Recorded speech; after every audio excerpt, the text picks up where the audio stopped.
interrupt this program to bring you a news flash from downtown Kenora. In a cold, quiet town in Canada, a man walks into a high street bank with a bag full of dynamite and tells the manager to phone the police. As I mentioned, the man is holding what is believed to be a device in his mouth, and it would appear as though it's a bomb of some sort. In less than 60 minutes, the lives of every resident of this small Ontario town will change forever. And he said, well, if these two contacts come together, then the dynamite I have in this pack will explode.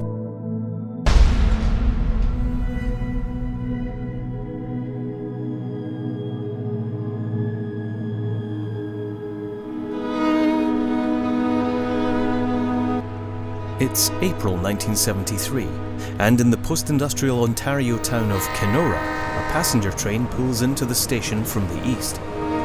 Local taxi drivers wait for weary travellers to appear out of the station.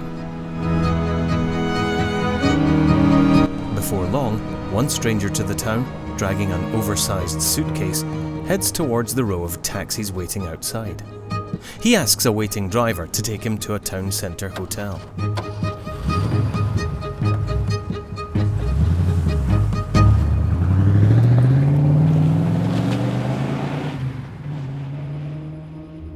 The Kenrisha Hotel sits on a corner of the town's main street, catering for Kenora's new industry, tourism, now that many of the local paper mills have closed down. The stranger pays up front for 2 weeks' accommodation and is shown to his room. Inside, his luggage is laid down. Embossed on the side of his suitcase is the name P. Higgins. In the days that follow, Higgins settles in, spending time walking the streets of the town. It's such a small community that strangers stick out to locals, and people start to notice his habits. He starts each day eating breakfast at the Plaza restaurant, always ordering ham, scrambled eggs and coffee. Before leaving, he always carefully arranges the salt and pepper, sugar bowl, ketchup and mustard bottles in order of size. This is a man who seems to like order in his life. He ventures along Main Street, appearing to spend an unusual amount of time looking at the outside of the many banks that line the town centre.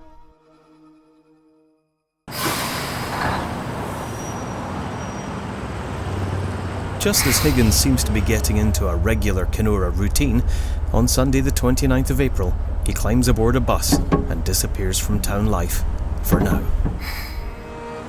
Higgins is leaving behind a town with a drink problem.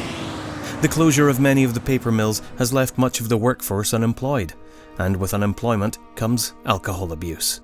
The tiny police force of 20 officers is stretched to its limits, and a newspaper reports that in a town of just 10,000 people, police make 2,500 alcohol-related arrests in a 3-month period. 1 week after leaving, Higgins returns from his travels on the 8th of May. In his Kenrisha Hotel room, he now has all he needs for the next stage of his plan. He works late into the night, fueled by a plentiful supply of beer and cigarettes.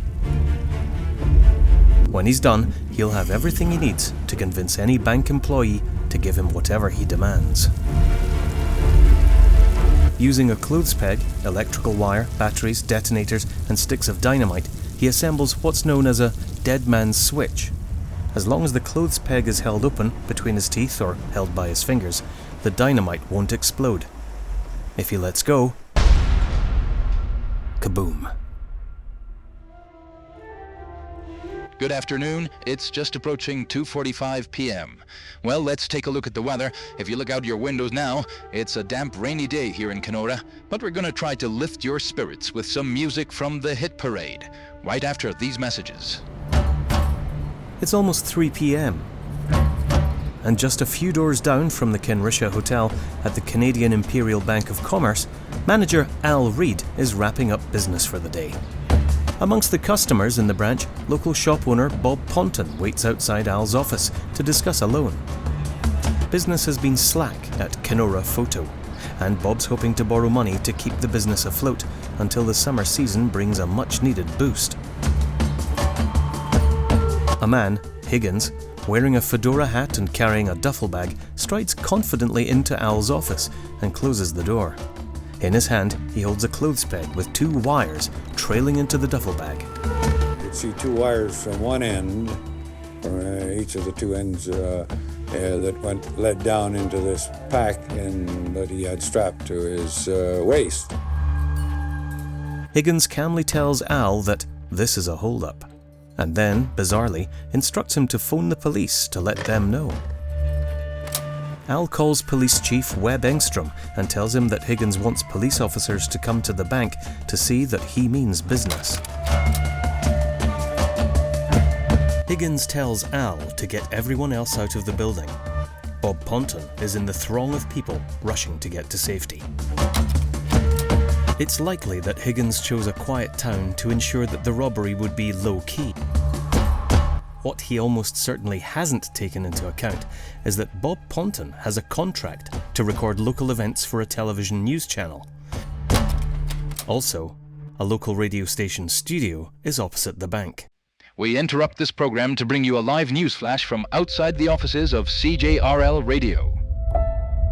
Ladies and gentlemen, a continuing report on the attempted bank robbery at the Canadian Imperial Bank of Commerce on Main Street. We've spoken to a number of people on the street who allegedly saw this take place, and it was just one smooth operation, walking into the bank, ordering the tellers out, and from there, nobody seems to know what's going on because the man is holed up in the Canadian Imperial Bank of Commerce.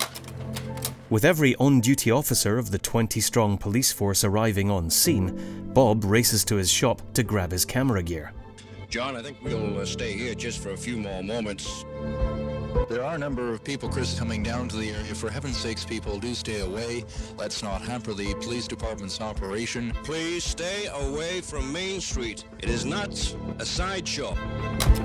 Despite Higgins' low-key hopes, this will be one of the best documented bank heists the world will ever know. And the police have been negotiating with the man.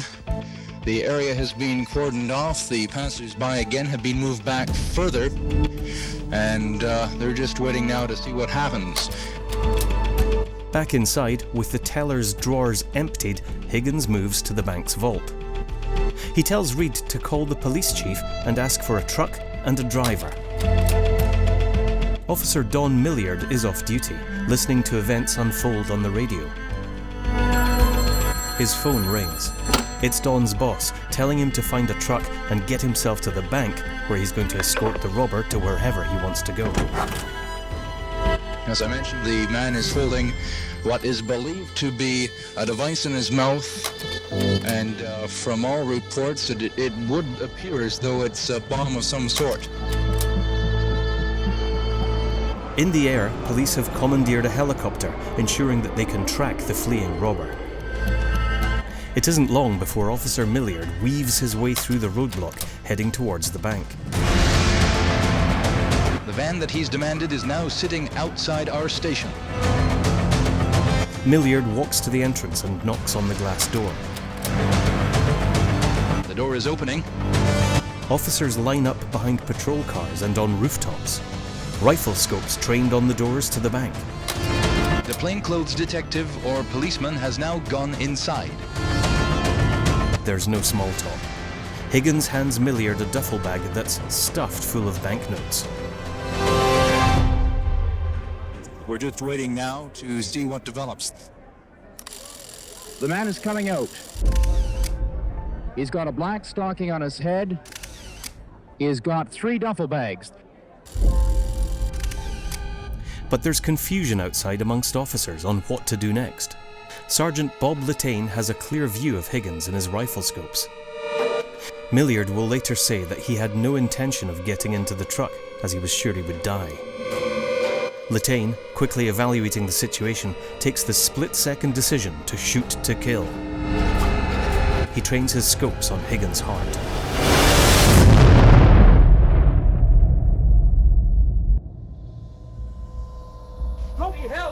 The bomb has gone off. The bomb has gone off.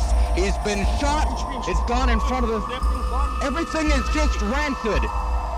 The most vile showering of blood, flesh, and shards of glass mixes and covers everything and everyone in the radius of the blast. Radio announcers John Berry and Chris Paulson relay what they see in visceral detail. The entire front of the Canadian Imperial Bank of Commerce has just exploded. Windows have been blown out literally all over the place. There's debris, there are pieces of clothing. Milliard is thrown 20 feet by the blast. His trousers are shredded, eardrums shattered, but he's somehow still alive. The policeman who was with the man appears to be not too badly injured. At least he's able to stand up. The bank robber, one could only assume that whoever he is no more. Don Dutton and Bob Ponton continue to record what's unfolding before them. Thousands of banknotes flutter down from the sky, sticking to everything that's bloodied.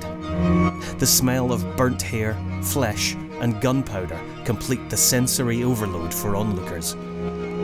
Higgins' fingers and limbs will later be found on rooftops over 100 yards away. It's an unimaginable scene of devastation. Kenora is changed forever.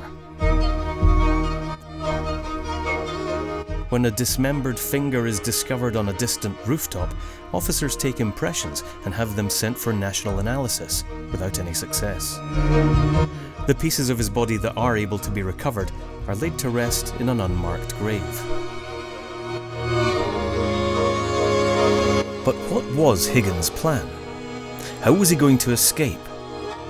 Our research has uncovered some information that hasn't been reported on television before. Amongst the burned banknotes from the duffel bags, a curious and very specific piece of evidence was found: aviation navigation maps. It led investigators to begin a search for aircraft that Higgins might have used to make his escape.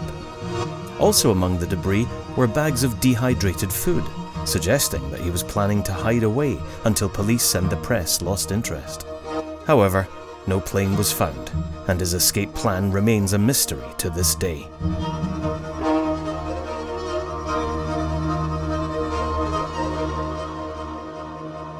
What was his real identity? Higgins' ability to assemble a bomb and his planning and attention to detail suggest that he may have been a man with a military background. Also, he was reported to speak with an unusual accent, which some thought sounded German. Was he acting alone, or was someone pulling on his strings to get the job done? Over the years, police acted on a handful of leads, none of which led to anything positive.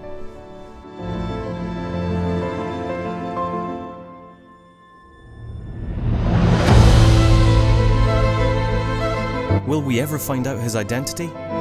With ever-expanding DNA databases and the ability to trace people through familial similarities, there's still hope that the Kenora Bank heist bomber can be traced. All it will take is for a family descendant to appear on international DNA databases. Until that day comes, it's a waiting game. Thanks for watching. Please consider hitting like, and if you did enjoy this short documentary, be sure to subscribe so that you can be notified whenever we release a new story. Who is this man?